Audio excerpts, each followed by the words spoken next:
Welcome to the Acrylic Portrait Painting Challenge Masterclass, lesson number 2, sketching your portrait accurately. Sketching your portrait accurately. Hey, I hope you're doing well.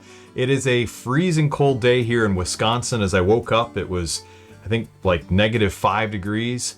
And just the day before, it was like 30 degrees or something close to that. So we have these big shifts, like of almost 40 degrees. We finally have some snow on the ground. It looks like winter. It feels like winter, but that's okay. I'm here in the warm studio and I'm ready to be able to show you how to create a portrait you can be proud of. So in our last step, we prepared our canvas and we gessoed it, sanded it, and we put on a grid and a layer of matte medium gesso on top of that. It's ready to go. It's all dry and we're ready to sketch today. We're gonna sketch this portrait of the rider on the horse. Looking forward to showing you how to do that accurately so that you can paint a portrait with amazing facial features, anatomy, structure, composition, and everything else that makes a good portrait. Hang it up on your wall and be proud of it. Well, hey, if you haven't signed up for the Portrait Painting Challenge, now is your opportunity. It's not too late. When you sign up, I'll send everything you need to paint along with us. Shopping list, reference photo, palette layout guide, all the good stuff. You can sign up at realisticacrylic.com/acrylic-portrait-painting-challenge. And you should have a link in the description of the video or in the top comment. So go ahead and click that button. It's completely free. Sign up, send you everything you need. Well, minus the paint and the canvas, you're gonna have to get that, but I'll get you the shopping list and you'll know exactly what supplies you need to paint along with us. And looking forward to teaching you here in this challenge. All right, well, I just want to encourage you, let you know you can do this. With God, all things are possible. And let's invite him into the process here. That's what I do here in my studio when I paint. I like to pray and just depend on his help. So I'm gonna ask a blessing on you and on myself as I teach this class to you and as you work on your portrait. Father, we come before you in Jesus' name, and again, I understand that I cannot do anything without you, but with you, I can do all things. So Lord, I'm excited because I know that this is an opportunity for so many artists to use their gifts you've given them, even if they are unsure of whether they're an artist or not. Lord, I pray you'd help them to know if they have a desire to create art that makes them an artist. You'll provide a way for them to learn how to do it, and trusting that's me, at least for this season, I'll be able to help them learn how to paint a portrait. And Lord, I pray you provide everything else they need: supplies, materials, confidence, the time, discipline, whatever they need to get their supplies out, start sketching and start painting. I pray that as they do that, you'd give them increased confidence and wisdom to know how to sketch and how to lay out their paint and how to mix it and how to apply it. And again, Lord, I'm here with your grace, your help, to be able to advise them on how to do that. Bless this time, Lord. And we thank you, Father. Keep us all in good health. Bless our families. We give you thanks, Lord, for this opportunity. In Jesus' name, amen. All right, well, we're going to dive right in here. Again, like I told you, we already have everything prepared. The canvas is dry. I have that layer of matte medium gesso that I put on top of my sketch, on top of the grid. And I've got the reference photo. Now make sure before you begin that you've got the correct reference photo. I did send a couple. I have one, with and without the grid. Of course, you want to make sure it's got the grid on it, and the inset grid. That's the smaller squares. These are all 2-inch squares. Then they're subdivided into 1-inch squares. This is a 16 by 20 canvas. We got 8 squares across, 10 squares high, and then you want to double check, make sure you have your inset in the right place, starting with 2 squares offset, and then you have 3 squares, and it's all subdivided, so it goes 3 by 7. All right, so 3 across, 7 high. You've got 1 set of squares on the top and 2 on the bottom, and the inset resides within this area right here. So just to show that to you so you can see that. So just double check, and you can double check also from the last video, lesson number 1, just to make sure that you did it all correctly before you dive into the sketch. Some people find it helpful to put numbers onto their grid. You can do that if that helps you too. But having the inset grid in just a small area, I think makes it easier to see, so you don't get lost with too many small squares. All right, let's dive in here. Our first step here within this process of sketching is to do the rough outline. So we want to begin with kind of a marking on the left-hand side. Now, this would be the first, let's say this is the first horse I've ever painted, but I haven't painted a lot of horses. And so this will be a little bit different than our usual sketch, since we have, a horse within the subject matter. But I'm going to start on the left-hand side, and I'm going to count up from the bottom. So we're going 1, 2, and then up 1, and that's going to be where we start with the horse's leg. And I'm just going to make a marking, and we're kind of looking at the positioning here. Now, I might need to zoom in just a little bit on this process. Okay, I just want to position the camera so you can see it. And what we're doing then is just kind of roughly plotting out. Oh, I'm getting way ahead of myself. My apologies. Do you need a colored pencil? Now, some people asked if they could use a graphite pencil. So if you're a student that would like to use a graphite pencil, that's all you have, you certainly can. You're not going to get as good of results as you would with a colored pencil, because this process of using matte, medium, and gesso, preparing your canvas, really works well. So when you use a colored pencil, it's going to erase very, very smoothly, much easier than graphite, and also with less smearing. So I use a Prismacolor colored pencil, and again, this is what it looks like here. Let's see, there you go, you can see it. This is a dark brown. That's what I'm using for today. So you can use anything dark like this. It'll show up really nicely against the grid, which you did in a lighter colored pencil. Okay, I also have a cap eraser on the end, so you want to make sure you have an eraser of some sort. White erasers work well. You can also use one of these thick white erasers if you want. Battery operated eraser, you could use that as well. That works well too. But I have a cap eraser, so I'm going to use that today. Okay, back to the sketch. So we start off with this loose outline here.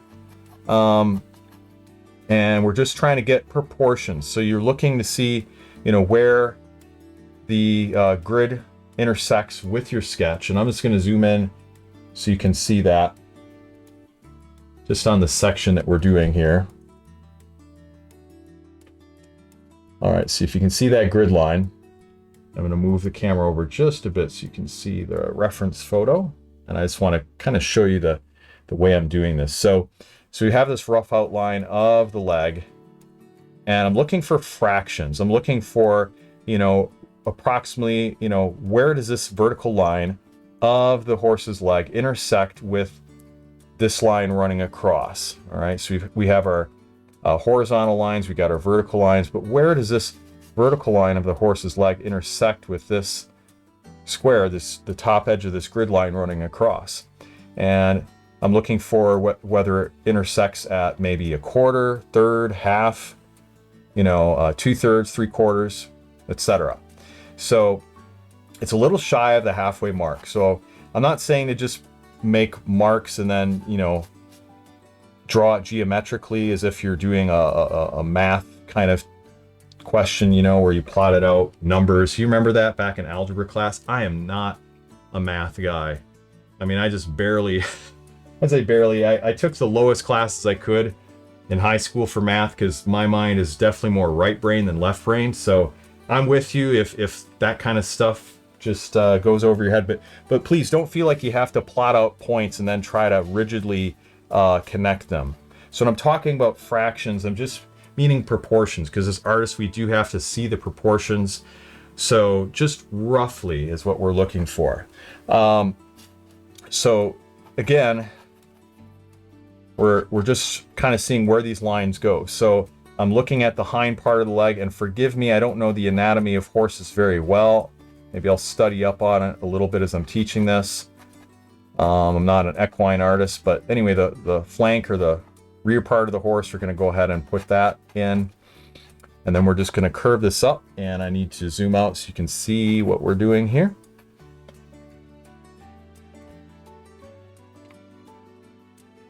All right, so now we want to make sure, I'm just going to zoom out, make sure that we have everything kind of going where it should. You know, you can count up the squares just to make sure that you're not getting off course. It's easy enough to do.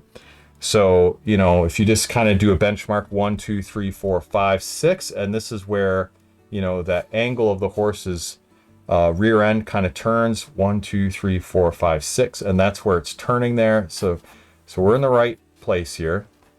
And then we're going to bring up, now we're going into the arm of the man. And yeah, so the kind of where he's seated onto the horse. And we got part of his back, it looks like. So I got to make sure, yeah, this part of his coat kind of comes out. And then we've got the elbow, like right here, it looks like. And then kind of intersects here. And now we're going with part of his arm, and the arm is going to intersect at about maybe the halfway point of, you know, these two grid lines there. Now we're drawing the shoulder of the man. It's intersecting into these grid lines where these ones meet. Okay, and where we're at is 1, 2, 3, 4, 5, 6, 7, 8. Not talking about the inset grid, but just in the larger squares, we're at the 8th. Vertically out of 10, 8 out of 10, and then we're, you know, over 2 from the edge. You can see that here. Okay. And then we got the bill of the hat, and that kind of intersects up here like that. I want to keep it fairly loose. The hat comes down below the grid line. So got the top of his hat, and it doesn't touch the edge of that grid line on the top. All right, so you have that grid line running across here, and it's below that. So we want to make sure it's below. And then it comes out to about the halfway point. You're probably going to be tempted to make his hat bigger than what it really is. I think I have the bill of his hat a little bit bigger than it should be.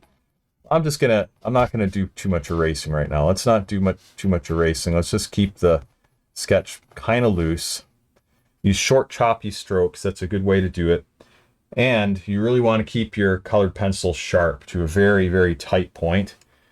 You know, just like this. It's already starting to get a little bit dull. So I'll just put my hand out so you can see it. I'm going to sharpen it right now. I've got a sharpener down here. Keep that to a really sharp point. All right, now we're going to just get the outline on this other side. So his shoulder is kind of crossing over, you know, on the same level as the other shoulder. But we have 1, 2, 3 of these inset grids over, smaller squares. And then we have the arm cutting down and out. Okay, and now we're going to be putting in the horse. And this is going to be, again, the outline of the horse roughly. So we're doing the mane, back of the neck, and then the ears.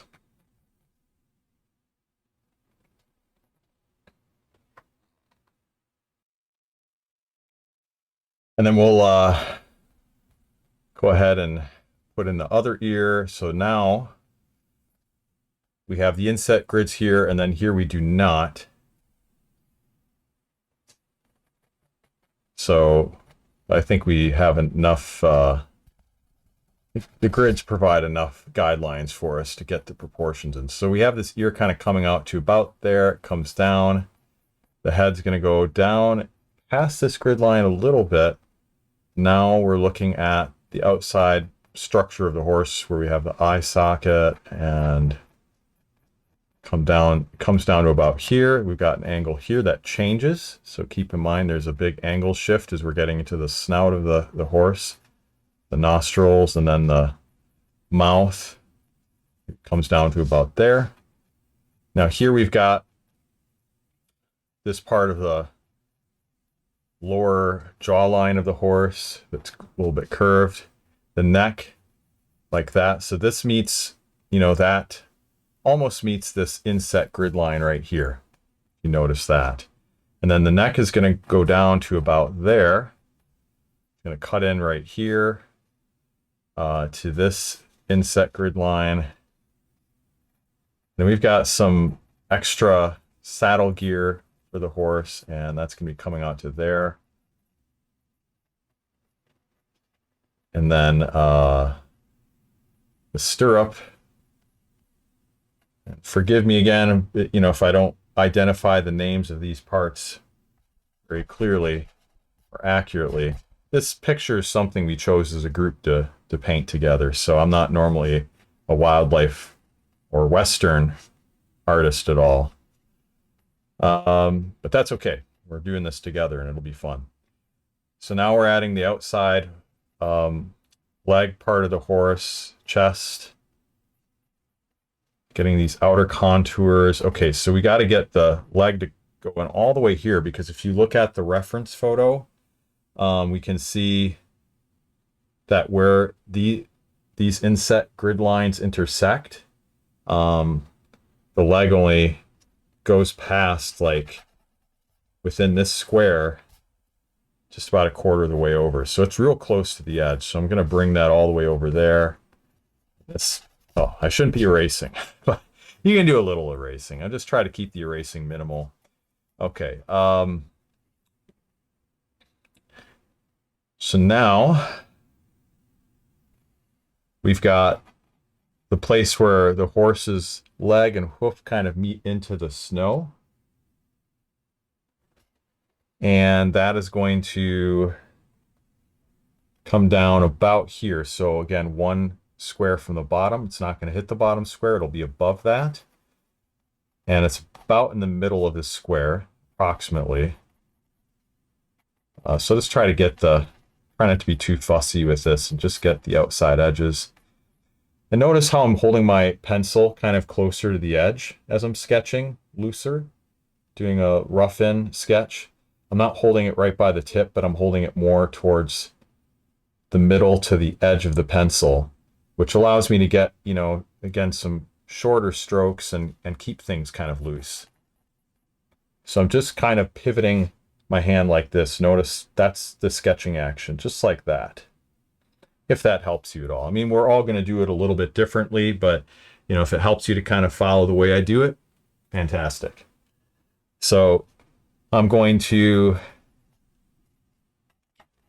kind of sketch in this way, get in the other part.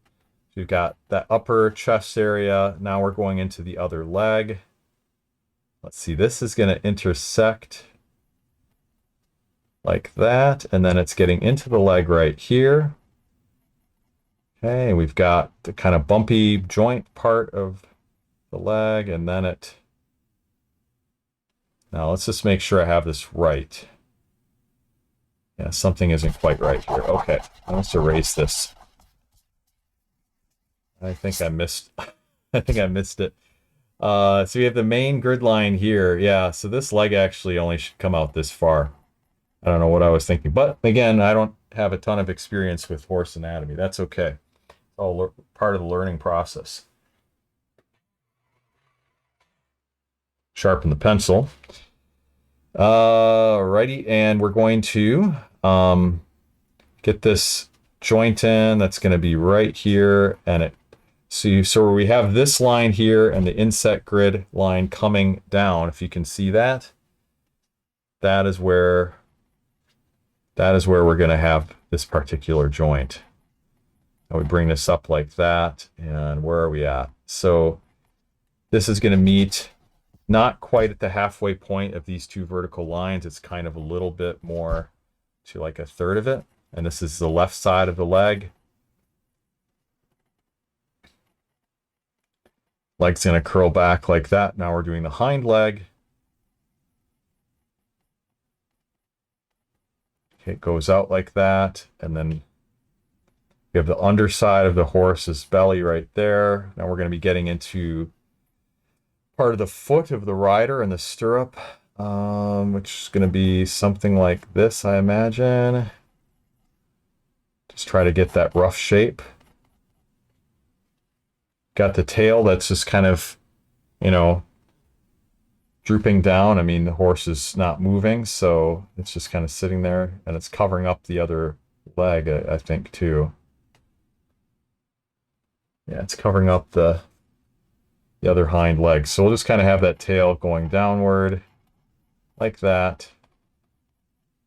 And then we've got this leg right here. And there. And then this is where it kind of connects into the ground. Now, I didn't finish this leg here. I should have finished that one. So let's do that. And it comes all the way down to this horizontal line. This would be the first line up from the very bottom of the picture. So this left front leg is going to touch that. And it's going to be a little bit off center. So the bottom of that leg, you're probably going to be tempted to put it right in the middle of these two lines, but don't do that. You want to put it off center, because you're always going to have to fight that tendency to make everything even.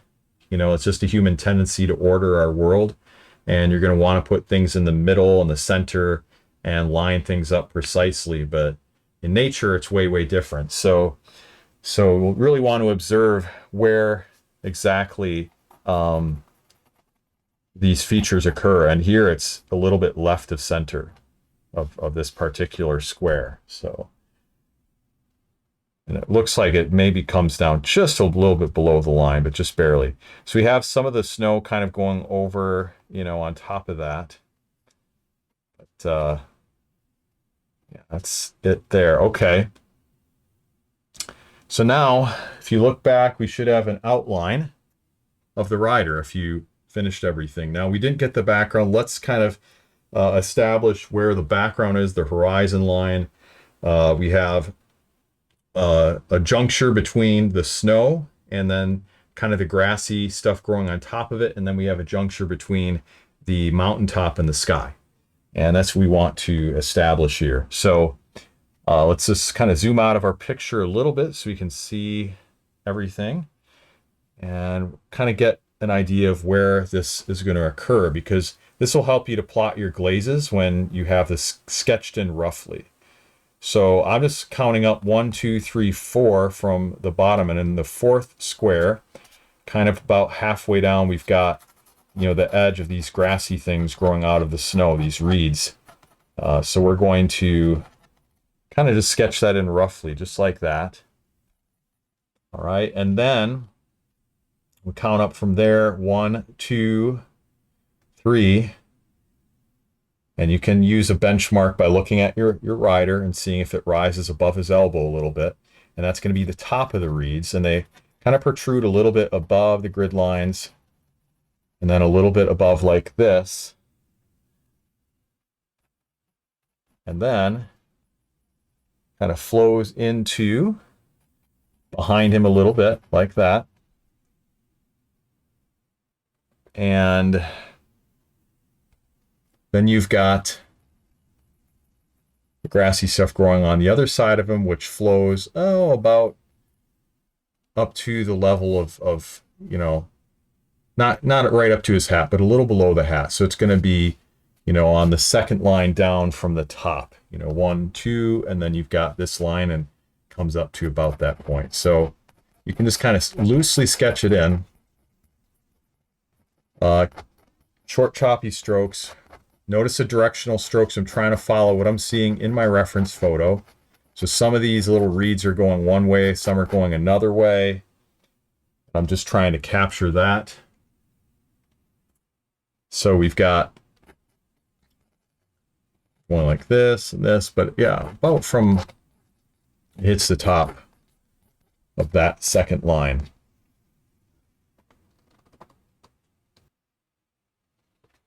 Okay, and Now we want to do the hill. So the hill is going to start, if you look at that very top square, and you have this first line here going across, the first horizontal line, it's going to be starting at about a third of the way up. So right about here. And we're just going to, again, do some short choppy strokes to rough it in. Now it's going to hit about the halfway point on the next line, a little bit above the halfway point on the next two lines. And then it kind of shifts right here on this particular line, which would be the third from the right. So, well, I guess second if you go 1, 2, yeah, it would be the third, 1, 2, 3. So here it starts to shift downward just a bit. And then it kind of comes up a bit again, and then down again. So that's kind of the shape of that hill up on the top. So now with that, we have the rough outline completed. So this is the end of step 1. In step 2, we're going to start filling in the inside parts, again, loosely, just like we did with the outline, but we're going to get, you know, like the shape of the head. We're going to get the edge of the hat. We're going to get some of the interior features of the horse and all the riding equipment. And then in the last step, we'll tighten everything up and put in the details. All right, so step 2. I'm going to sharpen my pencil.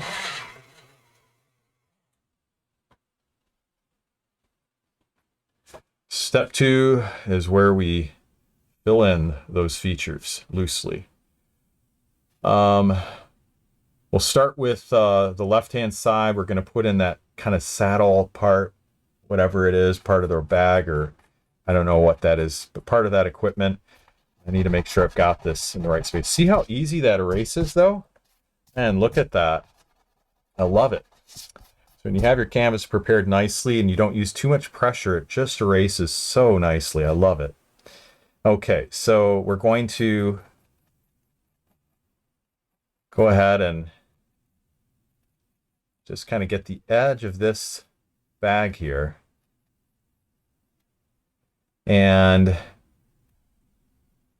by the way, you know, you want to make sure, I probably have to mention this a few times, make sure you're using wax-based colored pencil, not a watercolor. Don't use a watercolor colored pencil or you're going to have issues when you seal it in. So just a warning.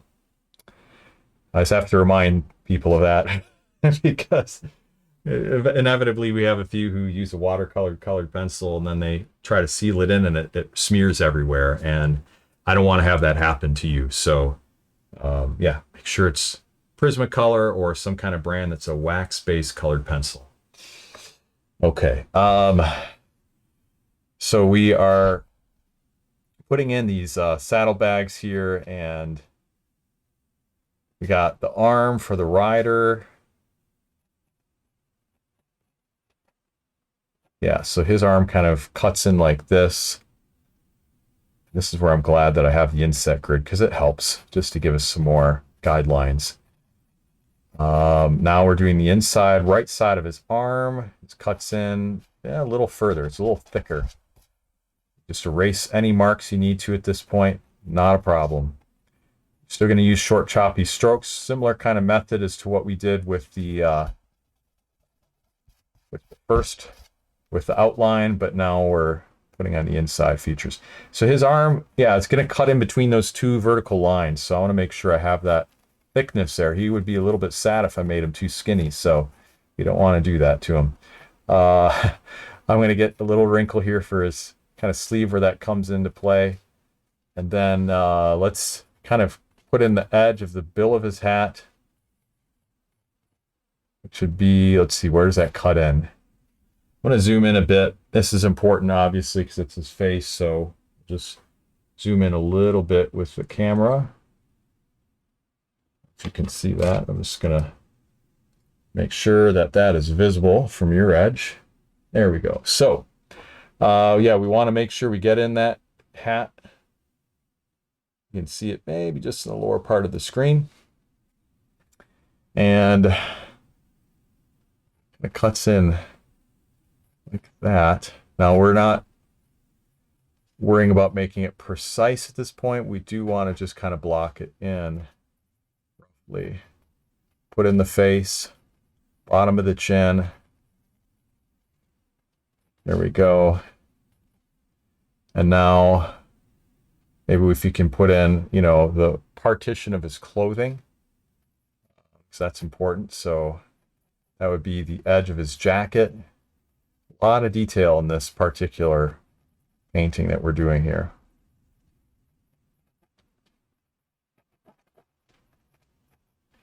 Okay, we kind of bring this down like that, cut it in.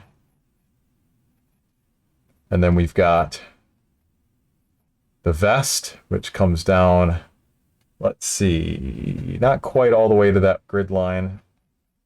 Want to position it, you know, as well as we can, but about like that.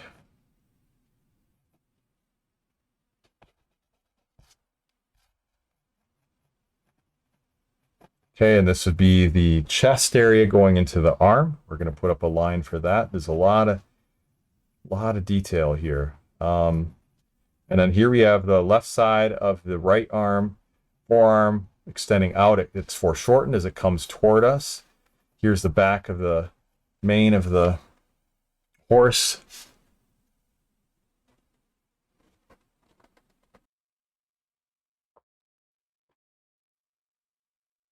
All right, and then we're going to bring the hand in right here. Like that. Just kind of sketch it loosely. The finger comes out past that grid line. I just want to get the rough shape of it. He's holding a rope in his hand loosely, and maybe we can put in that hand on the other side, which is going to come out to about here. Fingers come down a little bit. Just get the rough shape of the hand right now. You don't have to get it precise. You don't have to put in every finger right now. The rope comes down about here, intersects the 1/3 mark of this grid line going across. I'll just kind of roughly put that in. There's so many things, and I don't want to put in all the details at this stage. Just the major elements. You know, like we have the edges of the horse and everything. The leg obviously is a major element. We got to get that in. And the leg kind of comes in right here. And then we've got the rope, which is going to intersect right here, these grid lines. So the rope is kind of a major element. We do want to get that in.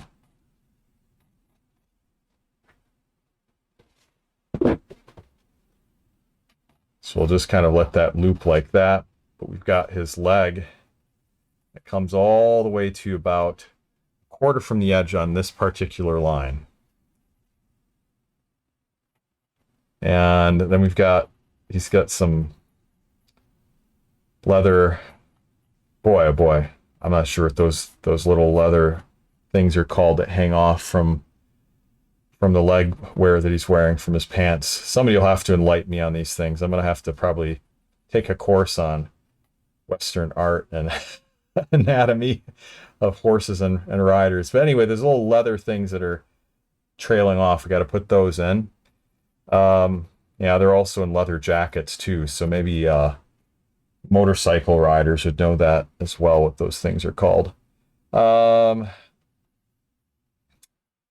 Part of the foot here, stirrup, that part I do know. I'm just sketching the shapes that I see, even if I don't know exactly what it is that I'm sketching.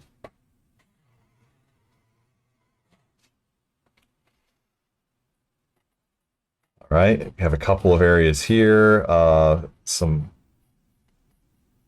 belts or whatever strapped across the bottom of the horse, I guess that hold the saddle in place.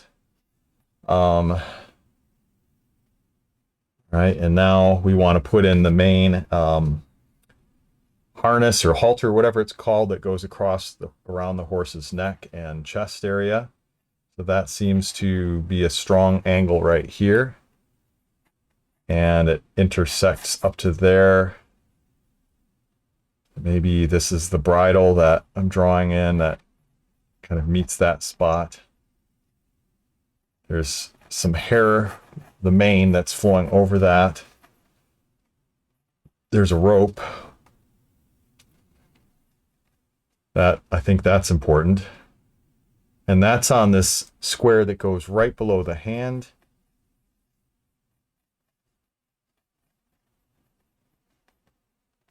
Then we have the rope going across here around the horse's neck, or sorry, around the horse's muzzle, like that. Probably should put the horse's eye in really soon. I'm just kind of following some of these features that I'm seeing here. So we have this kind of, whatever it's called, that goes around the horse, and we have the ear that comes down with the hair. Now we're going to have the horse's eye. It looks like it's positioned right about there.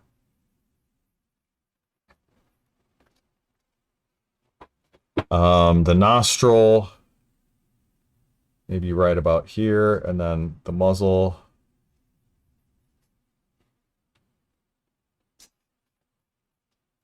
Probably made that eye just a little too big. Let's shrink that a bit.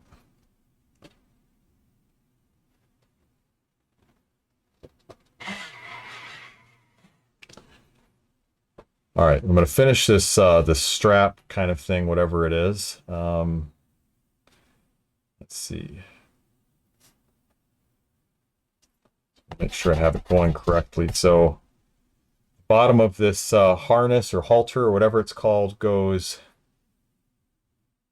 let's see, with one of these main grid lines. Should be in line with where the stirrup starts. I'm just going to kind of plot out that heart that's on it. It's like a heart shape. I'm going to put it right here. So making it a little too large. Let's just make sure we have it going about halfway across. Comes out a little bit. And then we're going to put in the top edge.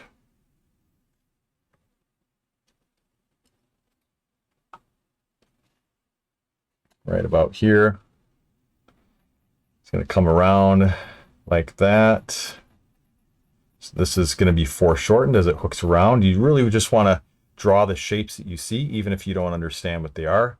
Like myself, I really don't understand a lot of what I'm drawing, but I'm just drawing what I see. And that's really what realism entails, is getting rid of those symbolic notions of what you think things ought to look like and just rendering, you know, what you see, breaking it down to abstract shapes. And as you do that and then formulate it in the right way, you know, put those shapes where they ought to go, it looks realistic. So that's what we're endeavoring to do. Whoops, on camera there. All right, and we're going to bring this edge up. So it looks like I got to bring this angle up a little higher, and it needs to, the top edge of that halter or whatever this is called, this leather piece, goes right here to this junction. So it kind of creates a little shape, and you can know if you've done it correctly by looking at your negative spaces that are left. Like in the reference photo, when we look at it, we can see, I don't know if you can see where I'm pointing to, but there's just like a little skinny little triangle made where this leather piece intersects with these two grid lines, and it creates a small isosceles triangle. And that shape that's left is kind of an indication as to whether you did it correctly in your sketch. So I'm trying to, you know, see that little space, that's that little shape that's made, the negative space that's made by the intersection of the grid lines and whatever angle of whatever it is I'm sketching. Now we're going to put in this edge here. You can do the same thing, you know, on this side, looking at the shape of that triangle left. And let's see, do we see that shape? When you use positive and negative shapes to double check yourself, your sketches are going to end up getting way more accurate.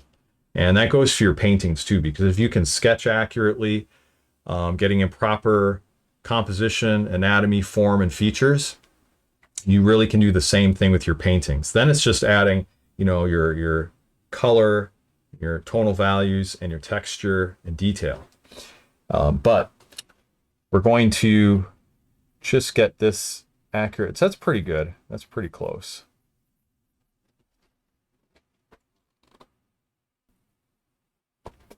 All right, sharpen my pencil here.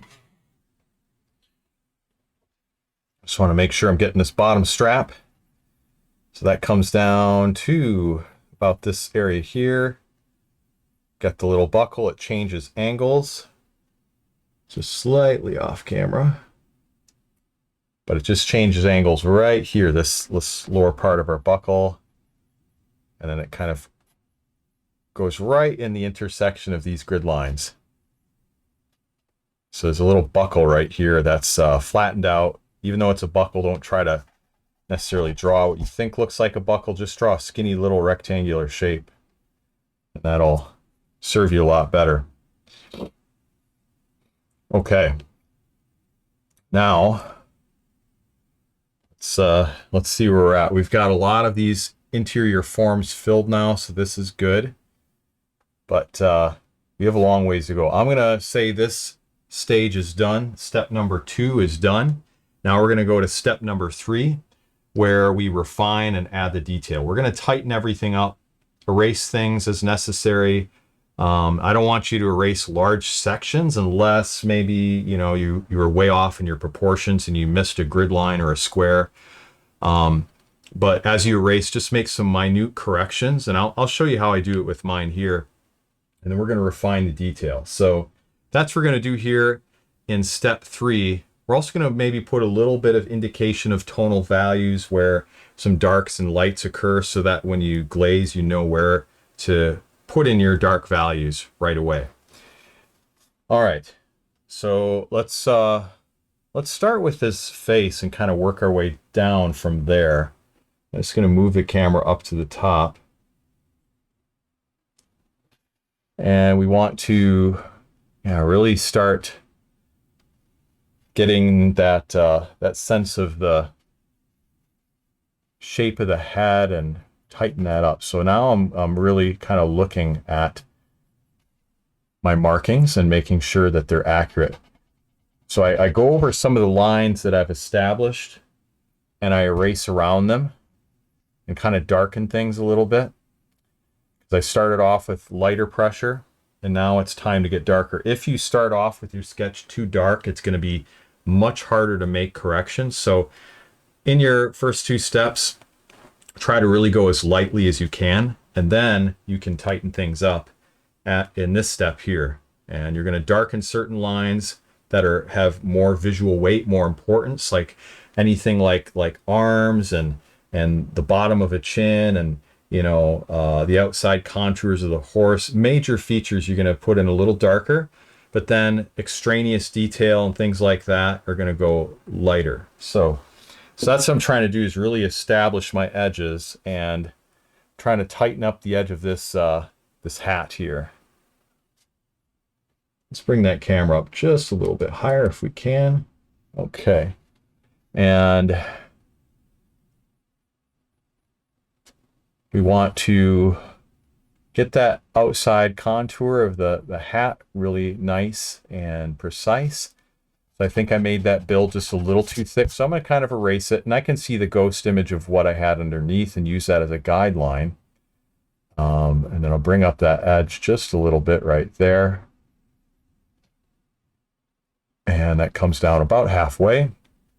Now on the other side, the top edge of his hat flows into the bill of the hat, but not too far out. And I maybe have that a little too wide. So I'm just going to trim that down a bit. And something about like that. Okay, I want to get that shape, those points on the hat, as nicely as I can. And now we can start filling in his facial features, which we didn't do at this point, but now we can.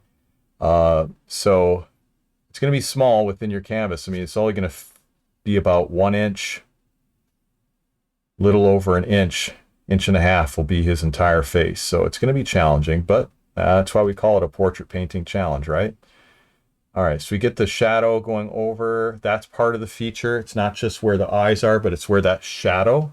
If you observe your reference photo, you're going to see, you know, you've got that big shadow of the bill of the hat running over don't know if you can see that in my reference, but that's a strong feature there, that line representing the edge of that cast shadow of the bill of his hat falling over his face.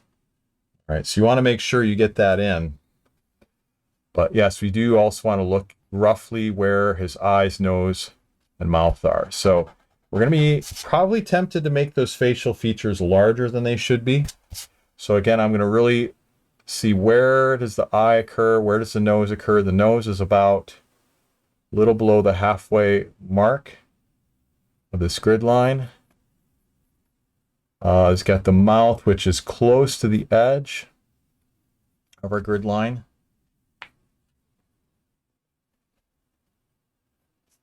And the mustache comes down from there. So the lip is just about touching the edge of the grid line. As you look closer at your grid, you might notice, it's a little thicker as you zoom in on it, but just try to get it as close as you can. The eye is a little closer up here. And we've got his hair outside edge, ear right about there, coming up to the top. I'm going to make sure I get in that ear shape, which is just a little sliver. It's not a strong feature. Now we have the outside edge of his sideburns and that kind of area.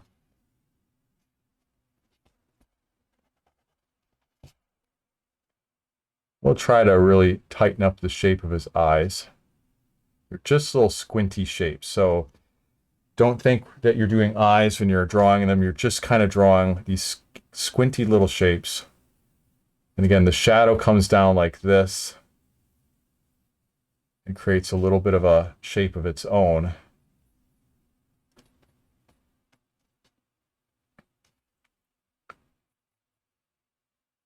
Got the cheekbone. He's got kind of a short beard, more of a 5 o'clock shadow almost.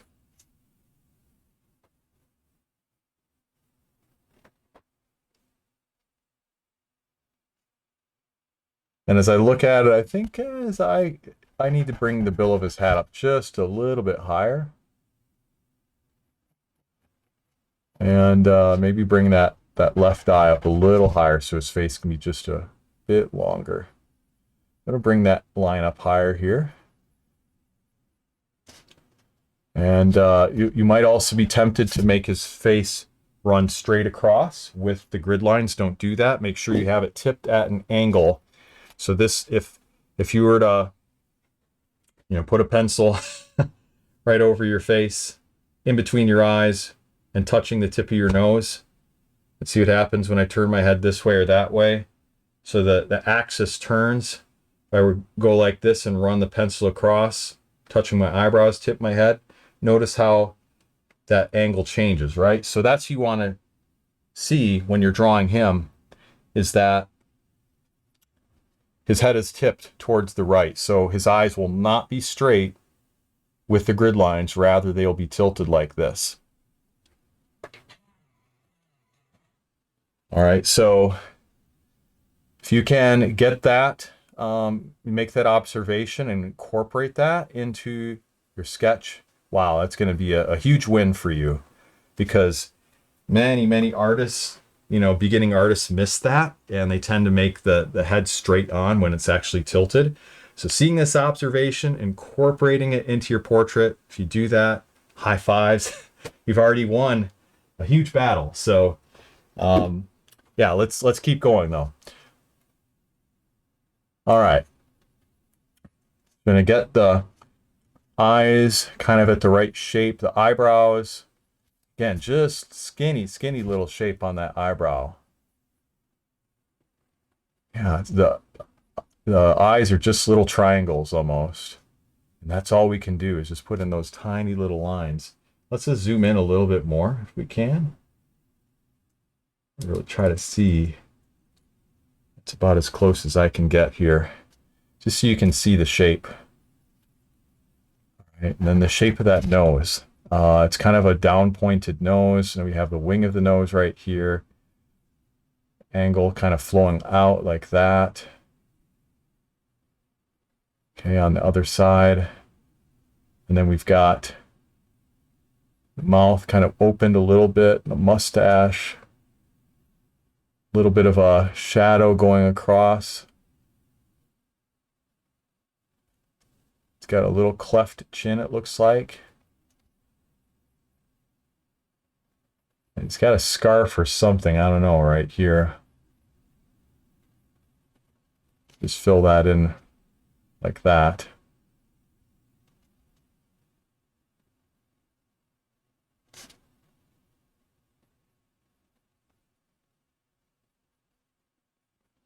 A little bit of hair on the other side. You want to make sure his head is narrower than the hat. That won't look accurate, so I might need to bring out that hat just a little bit on that right-hand side.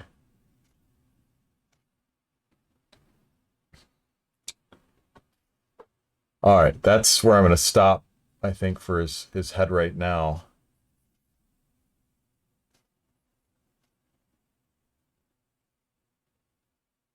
As long as I got the I got that eye up high enough. You know, if I don't have that eye up high enough, then his face will look a little too small. Just put it up a little higher. So if you erase a few times, it will get a little harder to redraw it. That's the only thing to keep in mind. But don't worry about that. As you paint over it, it'll be just fine.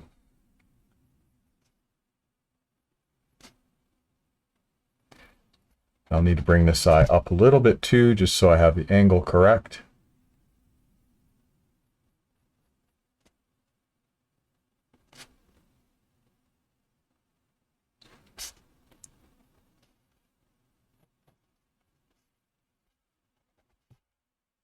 Yeah, just kind of redraw that nose a little bit.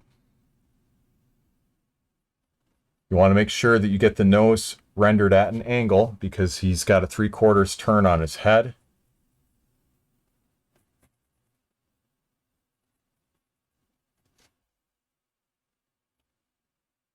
Okay, put the shading going over his hat onto his face.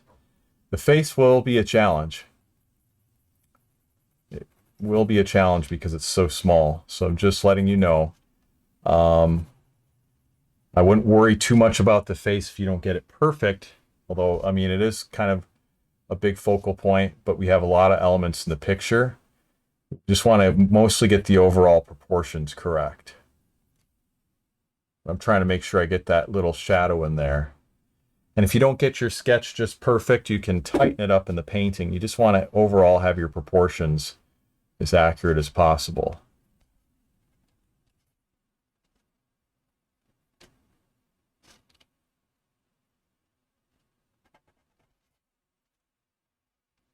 Just lower that eye a little bit.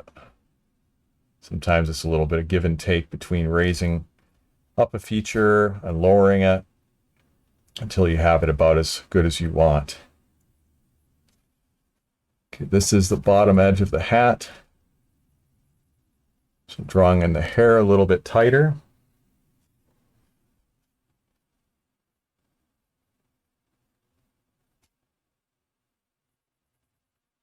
Putting in some of the shading here on the mustache.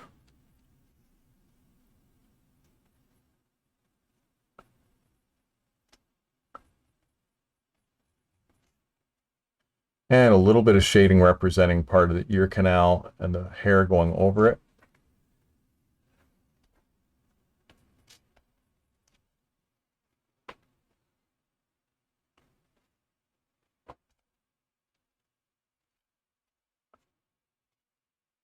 All right.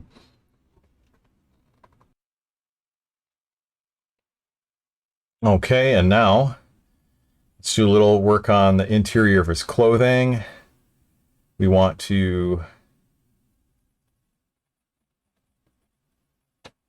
just go ahead and get in this angle here for the wrinkle of the clothing, and that can be a challenge, but we want to make sure we have that wrinkle showing where his arm and his shoulder meet up.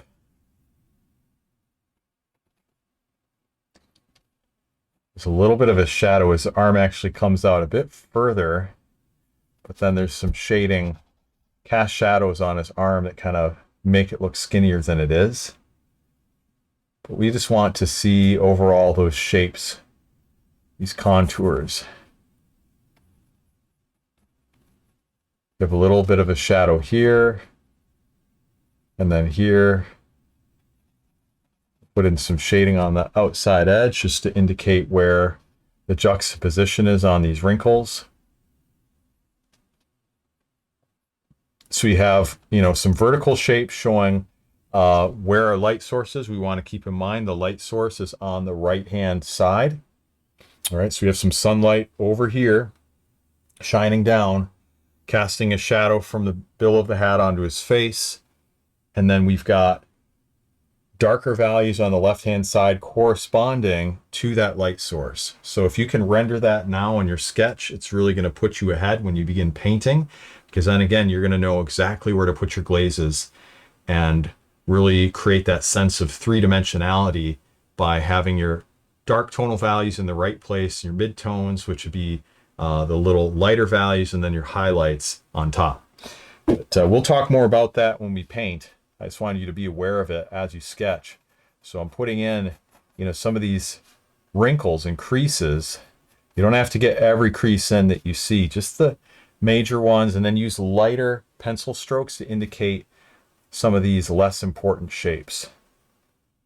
All right, so I just put in a little shading here just to let myself know that there's a shadow that's cast right over the arm. And if you look at your reference photo, you're going to see that. You will see this shadow being cast right down here.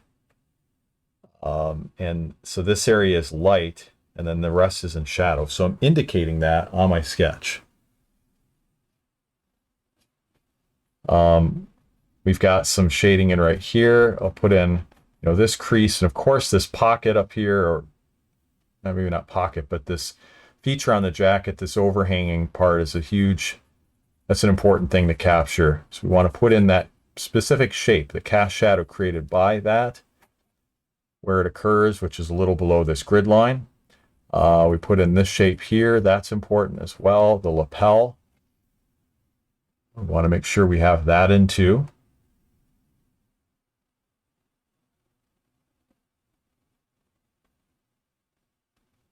Okay, and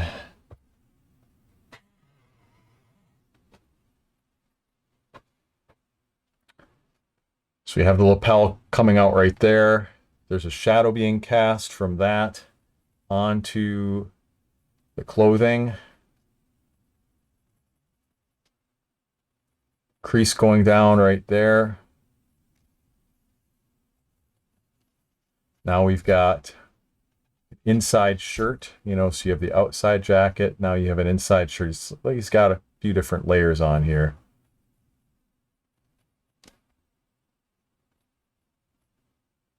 And we'll go ahead and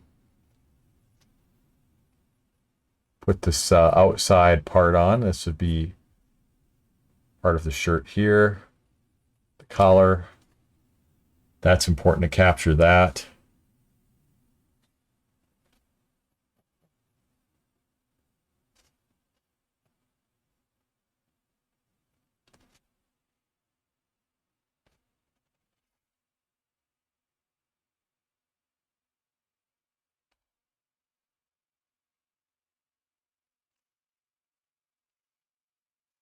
All right, I got to leave those eyes alone for a bit. We'll go back to them later. I got to focus on the rest of it. Okay, the outside edge of the jacket, just to be that division between the dark part of the jacket and then the lighter part on the outside.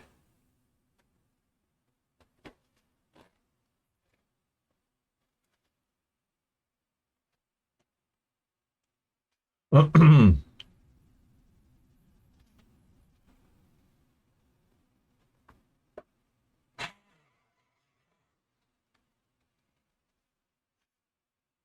and we'll go ahead and add a little crevice, a little sliver of a shadow here. The lapel's kind of flowing out. This would be the outside edge of the brown jacket.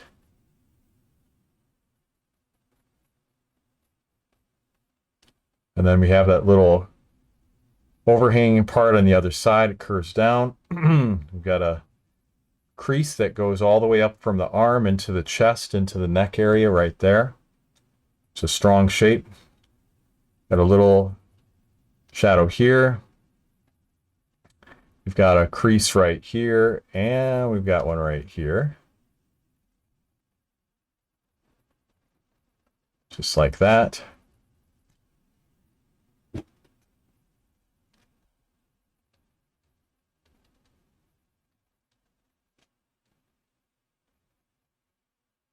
We have a crease that flows out there. And then right there as well. Now the arm is foreshortened, so we have some very tight angles in here where it all comes together. So arm's kind of leaning on the mane. And then we've got the hand. I'm gonna tighten that up a bit.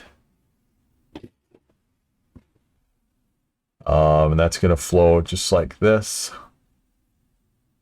Finger comes up. Oh, finger comes up way above that grid line. So I want to make sure I have that hand up high enough.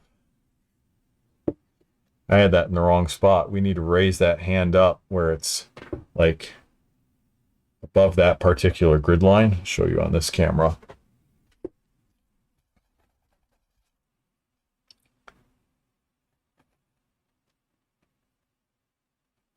Yeah, just like that. Raise that up.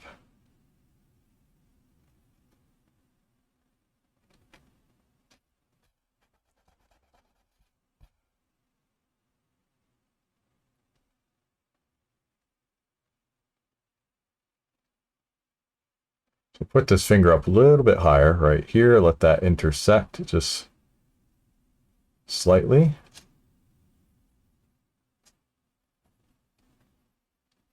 And then we're going to bring that mane up a little higher as well. I think I had it too low. We're seeing that first finger.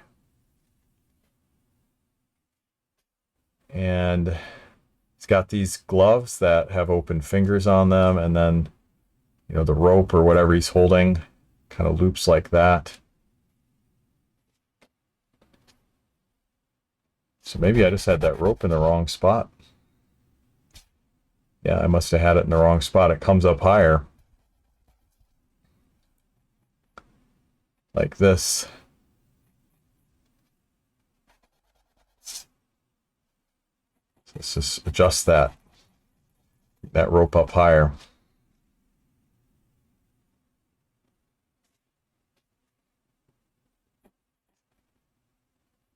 So you have the other rope coming down.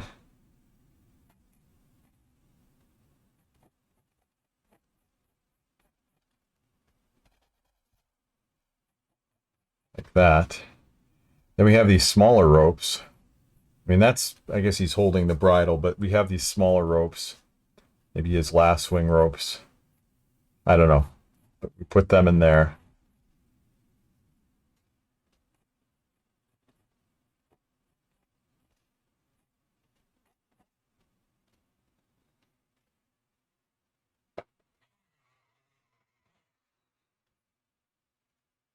And tighten up the hand here. His right, our left.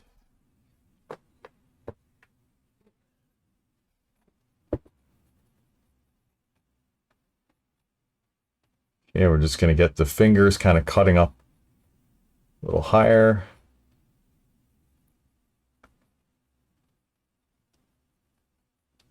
Thumb will cut in a little bit as well. Jacket edge comes out wider than his hand.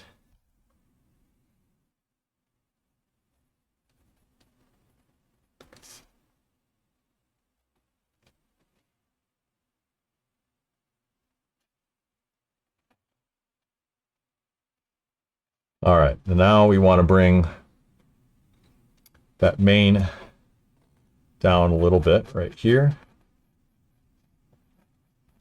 So we're going to show the edge of the mane, which is going to flow.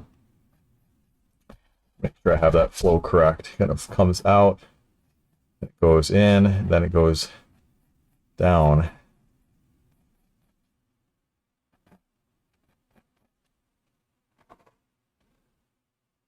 So it just kind of flows down like that. Get the ear tightened up just a bit. Horse's left ear, right ear.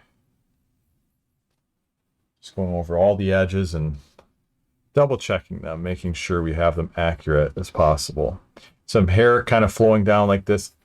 I don't think it's necessary to put in every detail. Your sketch doesn't have to look like a beautiful drawing, just has to serve you for the purpose of creating an accurate painting. That's it.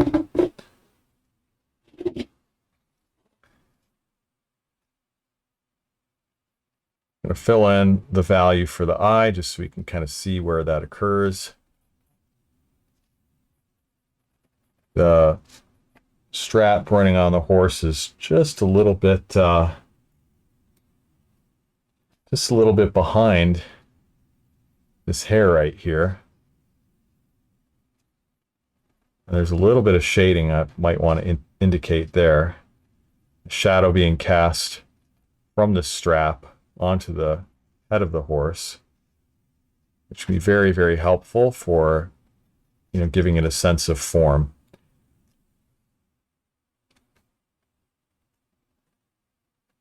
Move that camera over just a bit so you can see it. What we're doing is we're putting in this section here on the horse's muzzle, putting in that shadow.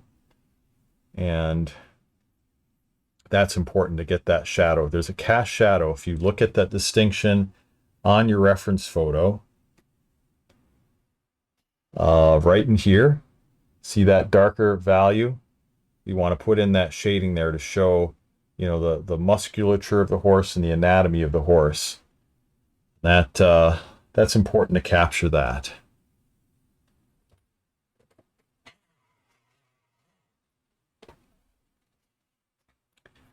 So we're going to put that in right here. So the lower edge of that particular shape will be hard. It'll have a crisp edge, and then on the top it's going to be more diffuse. That's called a surface shadow, as it kind of blends around. So as we're sketching it in, we just want to make it a little bit looser, a little bit lighter. And you'll learn more about, the cast shadows and surface shadows as you paint, but it's good to render them in your sketch because it's going to help you to get a more accurate form. So I'm even shading in just a little bit where some of these cast shadows will go when I glaze, because again, if you look at your reference photo, you're going to see there's a distinction between the lights, right? The highlights on his face and then the dark, which are kind of a grayish blue. And those two distinctions really create that sense of realism. All right, so we're putting all of that in.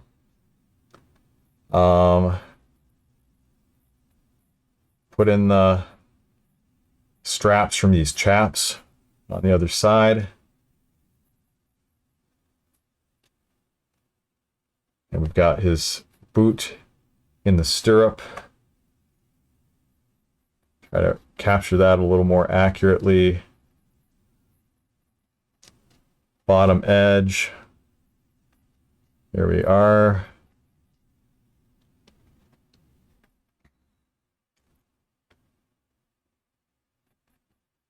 And then we're gonna go ahead and put in a little bit of the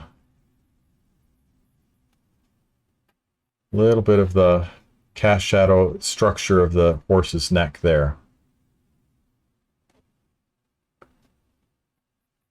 Okay, and we've got a shadow being cast here that goes over the kind of halter. It juts out. It goes a little bit further. So I don't know if you can see that, but I'll bring down my camera just a bit so you can see it. This shadow right here comes down, and then it juts out further because the halter is in front. So again, that's based on what you see here in the reference photo, where you've got this particular shadow right there. Okay, and it's just a little bit darker than the rest. So you might have to train your eye to see it, but once you see it, you can't unsee it. And you really want to look for those distinctions in shadow all over when you're sketching. Put in a little hook shape here of that shadow. I'm going to sketch it in because it has such a precise edge. I mean, I could just paint it in, but if we sketch it in, it's going to be easier to paint. Now we're going to put in this distinction here between the tonal value of the kind of the flank area of the horse and the chest. I'm saying that correctly. The shadow in here, that's important to get that distinction.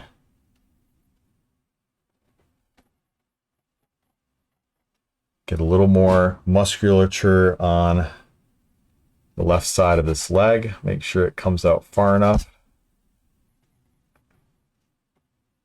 A little bit of shading on this right-hand side.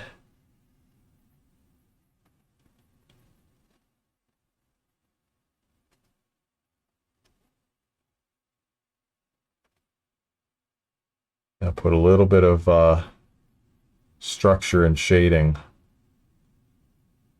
on the rest of this.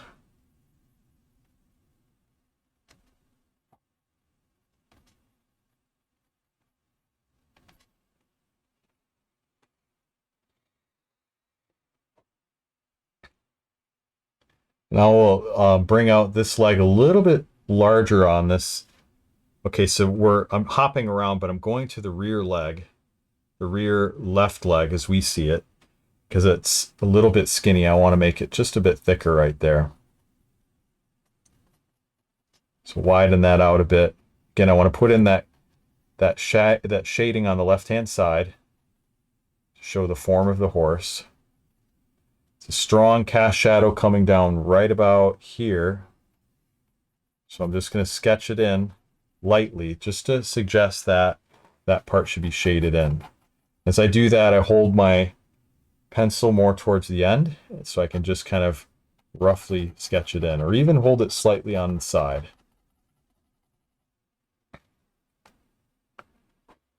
The back leg, I want to make sure I've got that accurate. Tighten up that form, give it a little more thickness by the joint. Looks like it comes out a little bit wider on that right-hand side.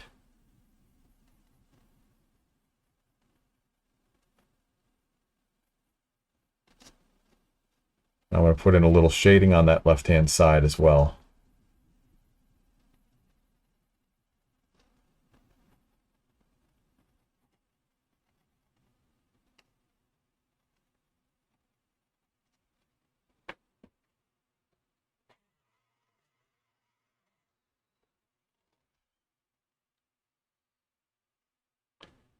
And I'm going to really try to capture some of these shapes now, where the horse is into the snow, you know, where the hooves are making contact with the snow.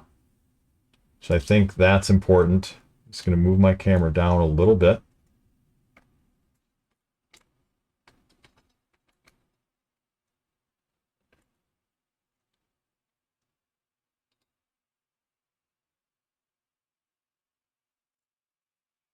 All right, and so the hooves kind of make some distinct shapes here, and I want to capture just a little bit of the shapes of the snow as it's intersecting, overlapping over the hoofs. So we have kind of these clumpy areas, right, where, you know, the snow has been trudged through, and want to create just a little bit of that sense. Also want to indicate some of the trenches in the snow, the shadows being cast by, you know, the horse and its rider on the snow. And that's going to make it look as if the horse isn't just floating there in midair or floating in the middle of a bunch of snow, but it's actually planted in the ground.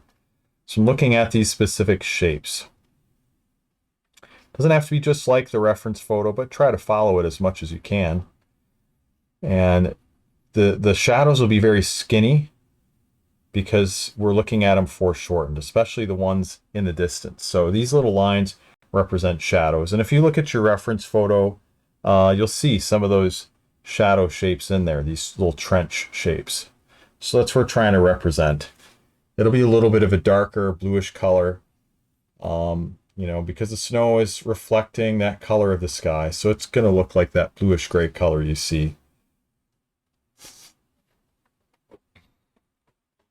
So we have a shadow being cast all the way back here, and I'm trying to just render that in. Try to go for, you know, not too smooth of a shape. Give it some little divots.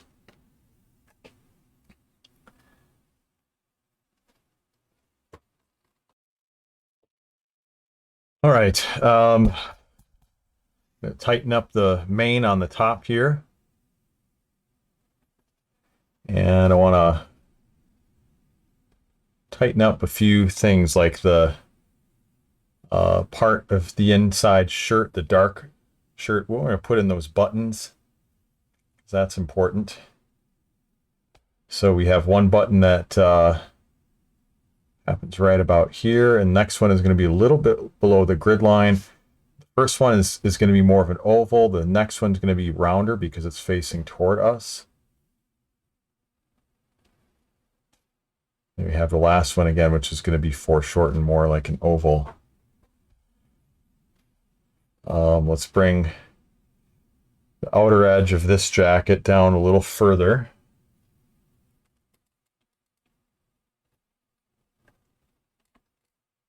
Make sure you can see that. Yeah, I just want to bring this this edge out a little bit further here.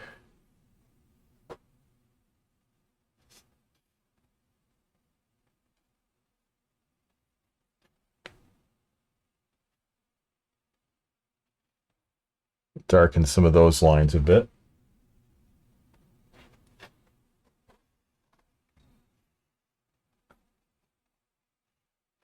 Then we've got the edge of the, on this bottom edge of the jacket actually comes above this grid line, above the hand. So I got to make sure I have that in the right spot.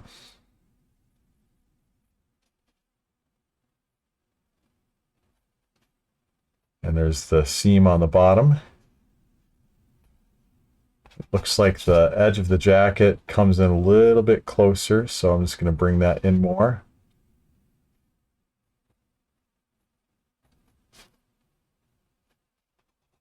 I have it, yeah, I have it just a little bit too wide on that left-hand side. It comes out a little bit more up here on this side.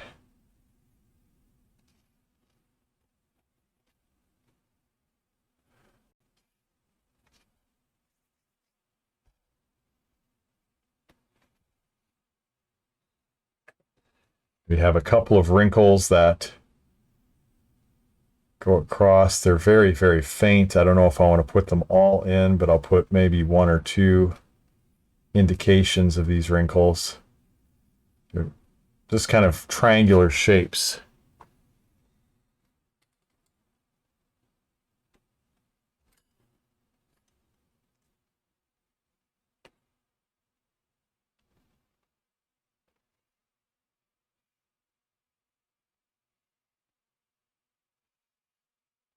A little bit of shading on this outside edge here.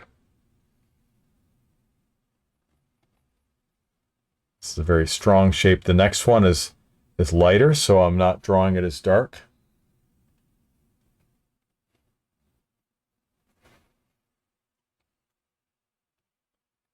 There's a strong angle going the other way right here. Put it in the right spot. It's kind of in the middle.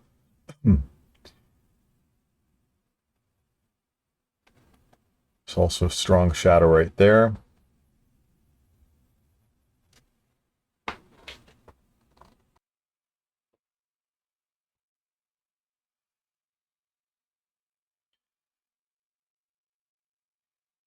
Yeah, so we have that strong cast shadow right up here. Very, very important.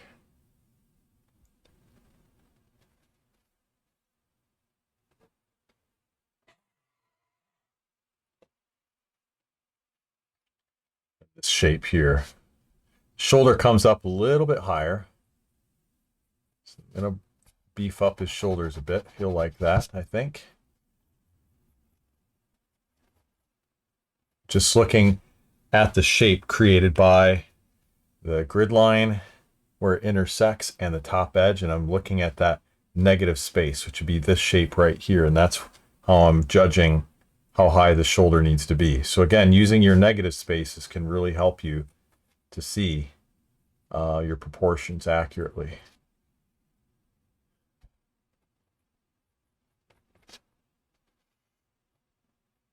Get this collar up a little higher here.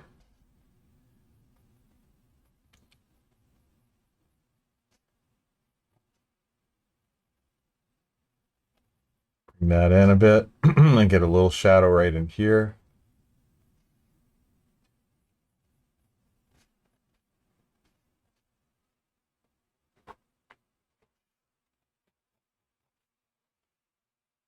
Round out that back side of his arm just a bit.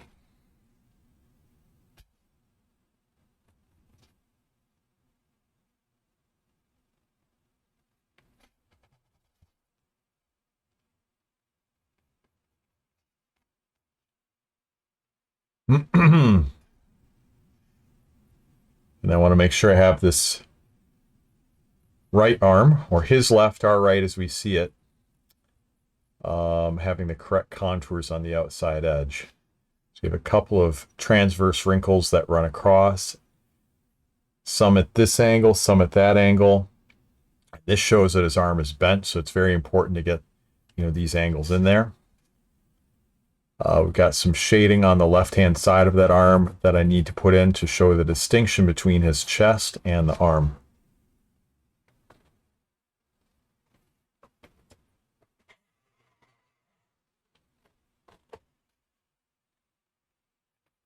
A little bit of shading right here.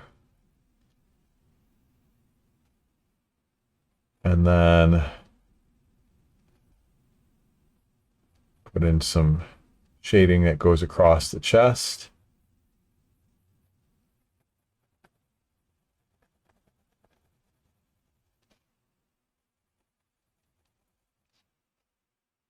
Just like that. And that's nice to have that cast shadow in there.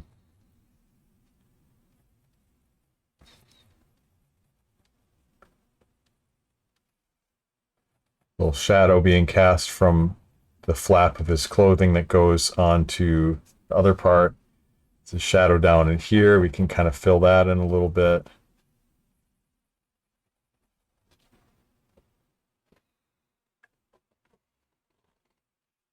And then we've got these ropes. Let's kind of fill that in dark inside those spots a little bit. Right here. There's a buckle. You can draw that in. It doesn't have to be precisely detailed, but just put in a little bit of an indication there. Excuse me. And then we have these ropes come down. Just like that.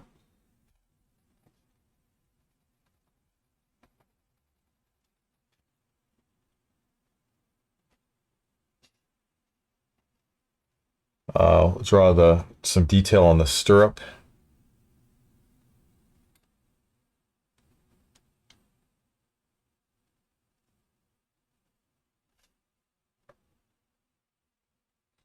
Let's bring this down a little bit so you can see it. Okay, so we're going to show the distinction between the boot and the outside edge of the stirrup.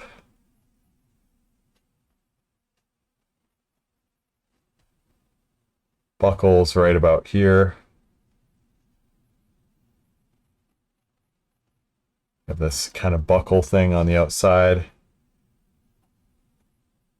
And then these leather pieces hanging down from the chaps.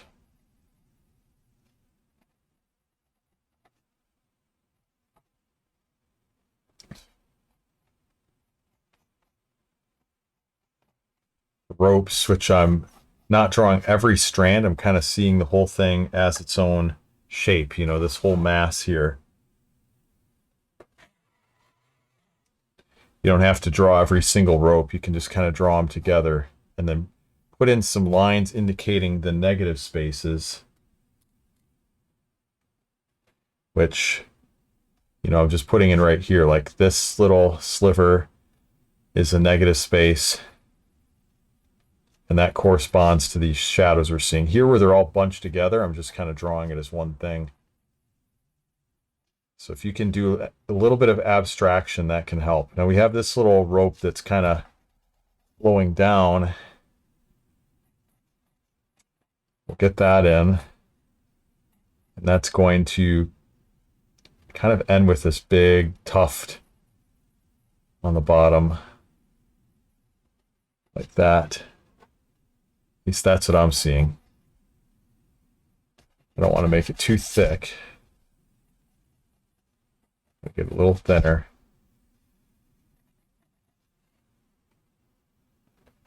I'll have that mane coming down a little bit further right here and then right there.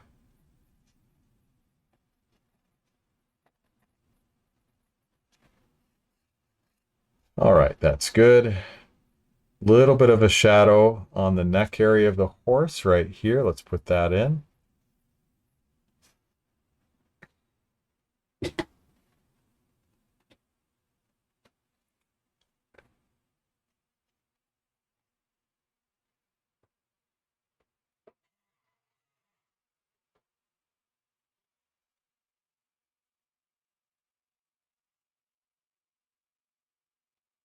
Okay, and a little bit of shading right in here too.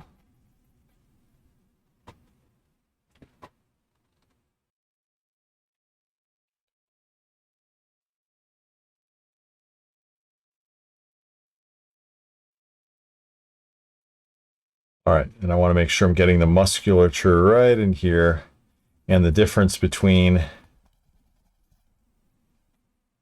this cast shadow on the outside part of the neck and then the interior part. Looks like I probably have that going up too high.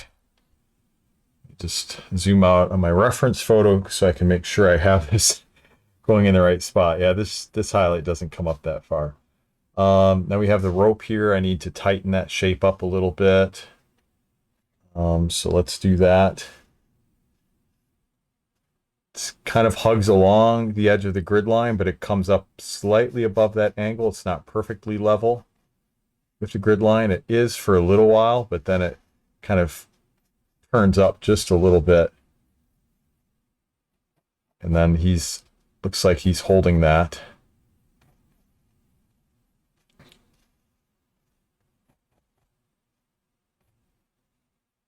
Got a few different intersections of the rope here. That halter comes up maybe a little higher, it looks like. Yeah, I gotta make sure I have that at the right spot.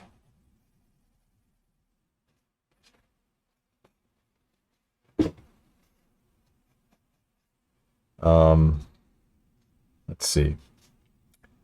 Then we've got this knotted section here below the bridle. And that comes down with a frayed end of the rope right there. And then there's another section of rope that makes contact with the stirrup.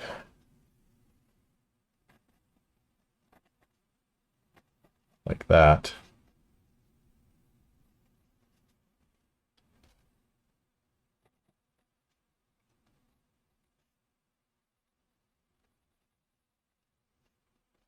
It's part of his boot right here.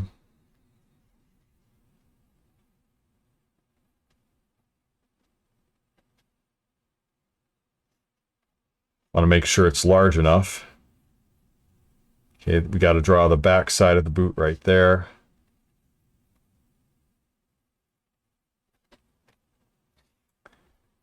Right, that's good.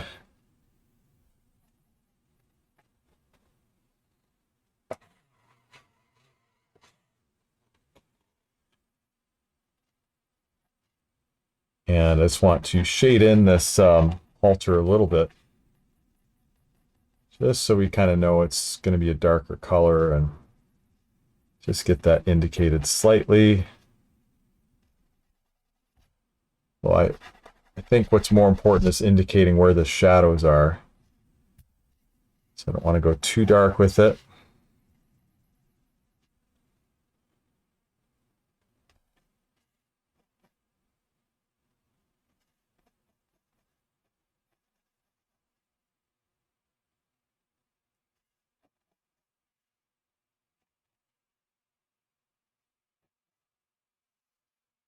And then this section here is going to be a little bit of a darker color, so we'll just fill that in and indicate that.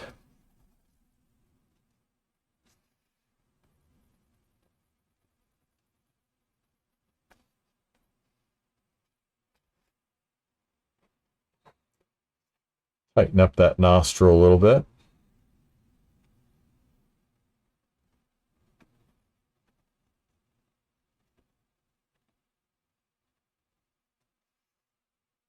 And then this lower section.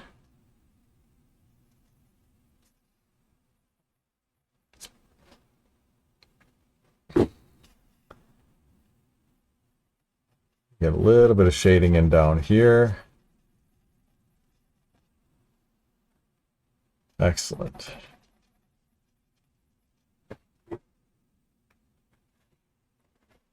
I'm just going to shade in this part a little bit so I know, very light strokes, so I know that it's darker.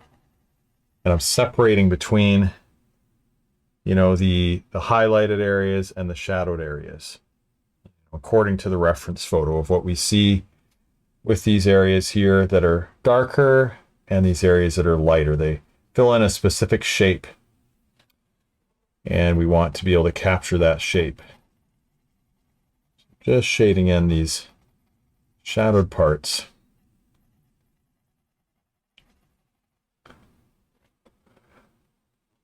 I'm even going to shade in the snow very, very lightly. So again, I know what's what when I'm painting. I don't want to have to make these decisions while I'm painting if I can avoid it, because it's a lot harder when you've got wet paint to know where to go with it when it dries really quickly, and you want to know exactly where you're going to put it.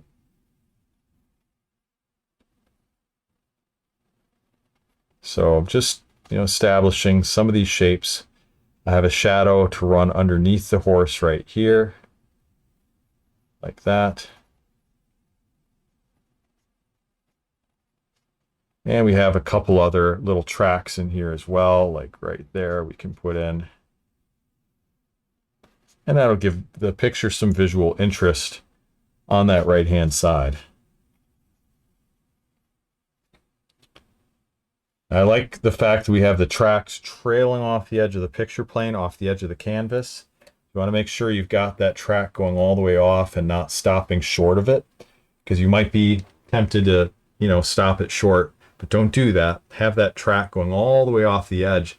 Then it'll make the picture look expansive, like you're only capturing a little image of this entire vista of something that's happening in real life. Because art is all about illusion, and we want to make sure that we're capturing as much as we can of that illusion. Okay, now on the right hand side, I didn't finish that horizon line, or well, not the horizon line. Oh, wrong camera. I didn't finish the edge there where we show the distinction between the reeds and the snow. So that occurs, let's see, right above this area right here. Yeah, it starts right in here above the stirrup, and kind of establish that. Then we've got kind of a snowdrift and a couple of reeds that poke out of that, which we don't have to sketch really concretely. And then we've got another edge up here that's pretty close to parallel with the grid line. And then, yeah, the top edge we already did. And I'll just indicate, using the side of my pencil, just some very abstract kind of reed shapes. And it's just kind of to indicate that. And I'm also going to really more precise edge on the horse here.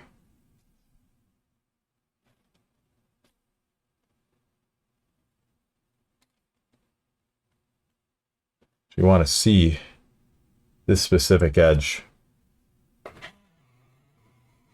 keep that pencil nice and sharp.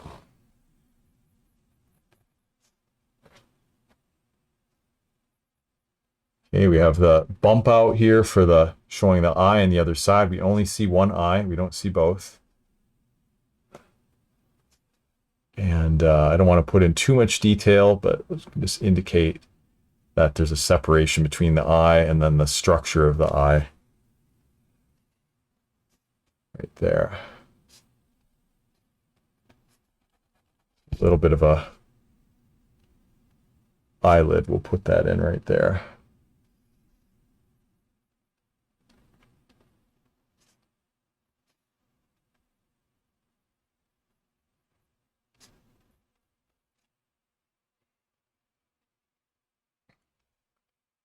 All right. Make sure we have this at the right height.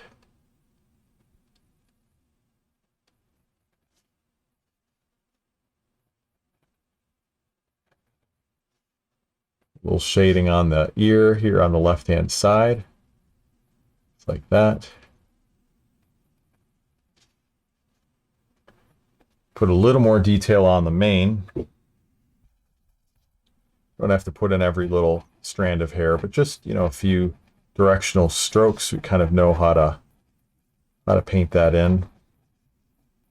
So it kind of flows across and then it comes down on the top and there's a little hook. It's a little bit of a separation there, I think. Yeah, just a little bit of a separation. Right in there.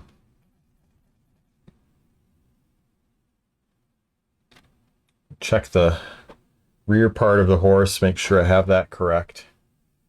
Tighten that edge up. So I'm going to darken over the lines I've previously captured and then erase as needed. It's pretty rounded off. I'm always looking for any deviations because, you know, when you're drawing, you're going to say this word a lot, but you'll be tempted to, you know, take forms that actually have more contours, more complexity in the contours, and just make them very rounded.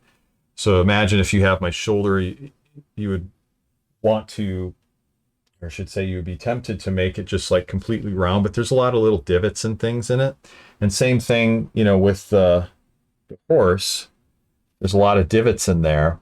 So like even here, instead of just making this shape like perfectly round, like the edge of a ball or the edge of a planet, notice that there's a little bit of an indent right here.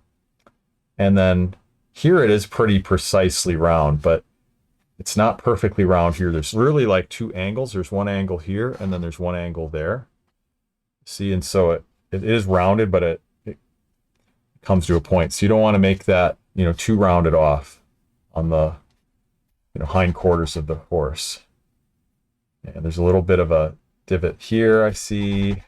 Again, I don't know horse anatomy that well, but I'm just going by the forms that I see as I'm sketching. And if any of you are well versed on horse anatomy, feel free to share your knowledge.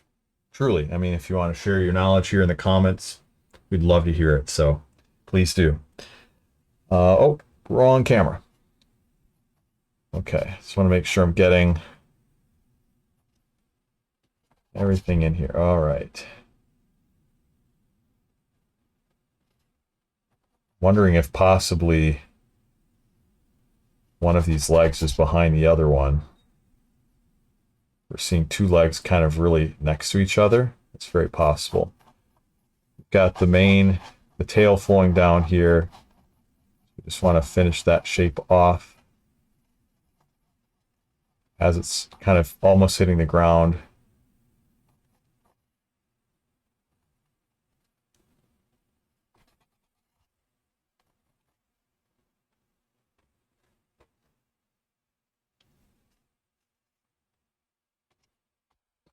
I have a little lump of snow in front of the hoof here on the bottom. Gives it a little more realism when you have that kind of stuff happening. All right. I think we're getting pretty close to being done with this sketch. Just add a little bit of shading to the inside of the hat here.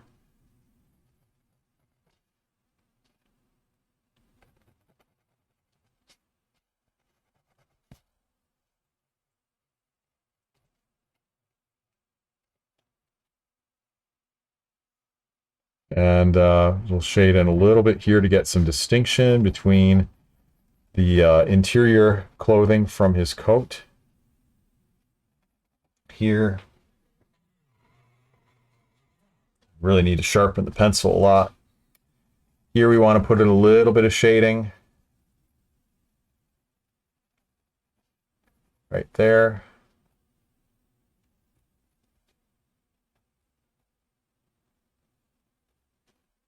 And in here.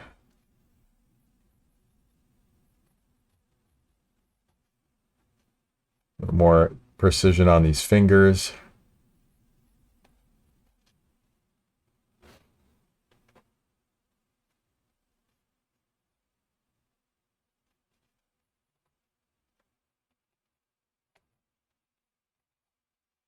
And let's see.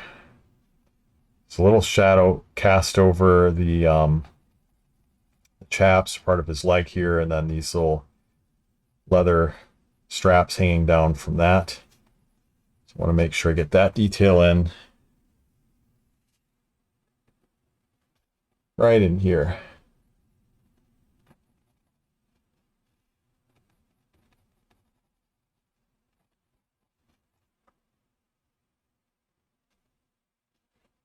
All right, I'm just going to zoom out on my reference photo, and I'm just going to take a look at everything, see if there's anything I missed, anything that's super important.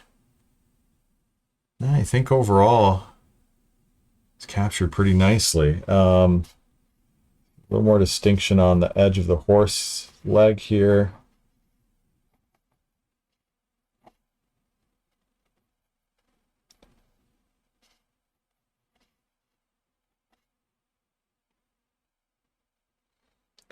Yeah, I think this is pretty much done. Now, we might want to put in, I don't know if we want to put in any delineations on the forms in the mountains. Maybe we will, because there are some distinct shapes that might be hard to just create off the fly, even though it's going to be a little more out of focus. I think we might just sketch them in just to be on the safe side. So let's do that. We're going to do it fairly loosely. We're just going to show some of the distinctions in the forms. I'm going to hold my pencil kind of at the end and kind of at a side angle so that I'm reminding myself that I'm blocking this in very loosely and just kind of putting in some of these forms here in the background.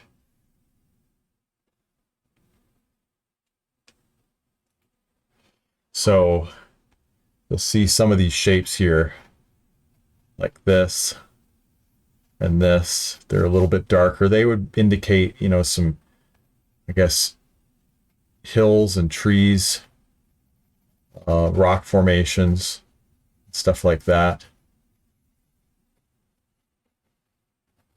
That way, if we do this in the sketch, we won't have to make that decision as much as we paint. We'll be able to just put those glazes in really quickly.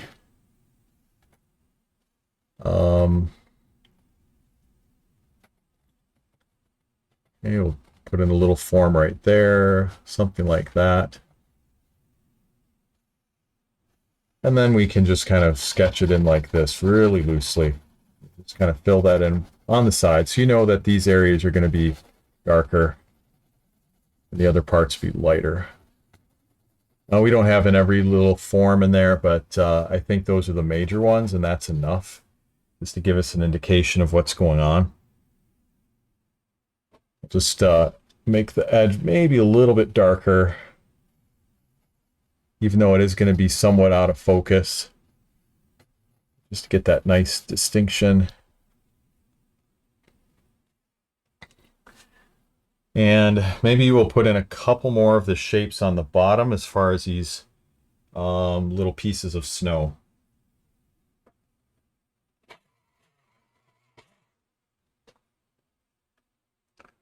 Let me put in my other camera.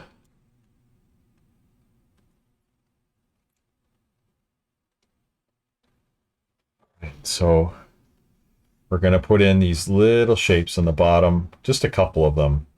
Like right here, there's a chunk of snow. It's kind of like a rectangular shape, and there's a little cast shadow. Let's just pop one of those in. I don't think we have to capture every single one, just a couple. Below this roof, there's a little shape, a couple of clumps. Put that in. There's one right here. That's going off the edge of the picture plane. I don't know if you can see that, but it's right down here. Put in a little shape there indicating that. And there's going to be one right in here.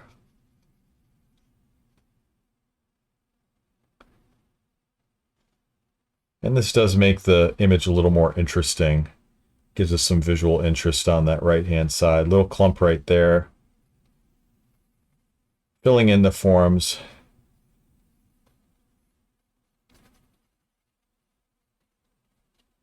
I don't want this going right to the edge, and we don't want to have too many of these going right on the bottom either.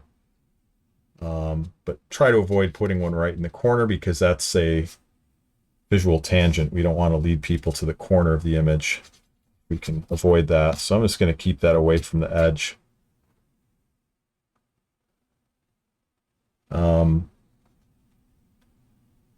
Yeah, I think maybe one or two more and that'll be good.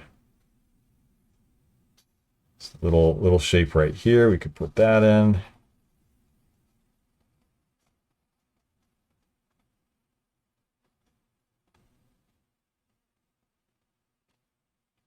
We have a little lighter shape here. Comes down at a slight angle. Goes about that far.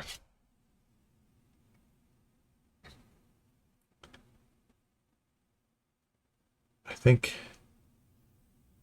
that should be good right there. I don't know if we really need too much more than that.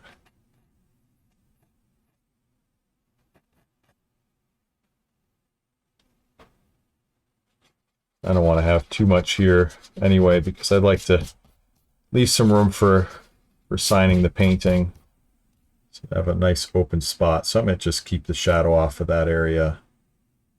Just have a smaller shadow here. Anyway, I think that's good. I think that's good. Let's stop off right here. And this is what we have for our sketch. I might make a couple of small changes to it as I look at it, but I need to stop off here. And I think this is going to be good. So if your sketch looks, you know, something like this as far as just the completion level, everyone's sketch is going to look different. I'm amazed, even though we're all drawing and painting the same thing, everybody's rendering is so unique. And I think that's amazing. So if your sketch, you know, looks different than this, it's going to look different than this. Everybody's will. So don't worry about that. But you want to get it to a level of completion where you've got your major your composition blocked in. You know, the outsides obviously in the right place. You want to get your interior areas in the right place. So you want to make sure that you've, you know, got the distinctions of the mane and the edge, you know, of the cheek of the horse and the legs and all those things in the right spot. The hands, the face doesn't have to be perfect. It's small, but just try to get the facial features in, you know, like we have here. Very simple without trying to make an eye look like an eye and a nose like a nose. Just get them in the right place, like I indicated here. And then, you know, try to block in some of the shading, which we did, indicating the edges of cast shadows. Those differences between the lights and the darks that you can see in your reference image. So again, just gonna zoom in a little bit so you can see what I'm talking about. Those differences in the tonal value, you know, these edges here, these are the cast shadows that I'm talking about. Right here, cast shadows. See those differences in value? There's a big cast shadow right there. So all these edges kind of, and where you've got, you know, less of a distinction between the lights and darks, these are surface shadows, but they're still important. Make sure you get your cast shadows, your surface shadows in there. And when you do that, that's going to really create the sense of a realistic sketch. So number 1 is getting in your rough outline. Number 2, fill in the features loosely. Number 3, refine and add detail. And then you'll have a sketch that is accurate and you can paint upon. And it's going to serve as an excellent foundation to build your portrait upon. Now remember, your sketch does not have to be perfect. It needs to be accurate, all right, as accurate as you can make it, but it doesn't have to be perfect. It does not have to look like a finished drawing. It just needs to serve as a foundation for your painting. All right, so if you've made it this far, if you've done this sketch, boy, even if you just watched this video, high fives, I'm proud of you. And I'm looking forward to seeing your progress on this painting, on this sketch, and I'm happy to answer any questions you have. So as you're watching, you probably have some questions. Leave a comment below in this video. Let me know. I'm watching these videos all the time, and I'm looking forward to, wow, my screen is just doing some crazy things back there. I'll turn that off. But I'm looking forward to answering any of your questions, helping you with this portrait. All right, so in our next video, lesson number 3, we're going to be diving into the painting. We're going to be sealing in our sketch, kind of going over the grid lines, whitening them out, and then starting the painting with probably 1 or 2 glazes. So I'm looking forward to showing you in that next step. But for now, I am excited to see your sketch and to help you with it as much as I can. Be sure to post your sketch in our Facebook group, Realistic Acrylic Portraits, all right? And if you haven't joined that, go ahead and join that so you can get some camaraderie, some people to come alongside you, encourage you, help you if you feel stuck. I go in the group on a regular basis as well, so I'll be looking for your work and giving you feedback. But looking forward to seeing your progress in this challenge. All right, thank you so much for being here and taking the time to watch this video. Please share this challenge with a friend, like this video, give it a thumbs up, all those good things. And I'm looking forward to seeing your progress. All right, I'll see you in our next lesson coming up soon. God bless you in your sketching. We'll talk to you soon. Take care.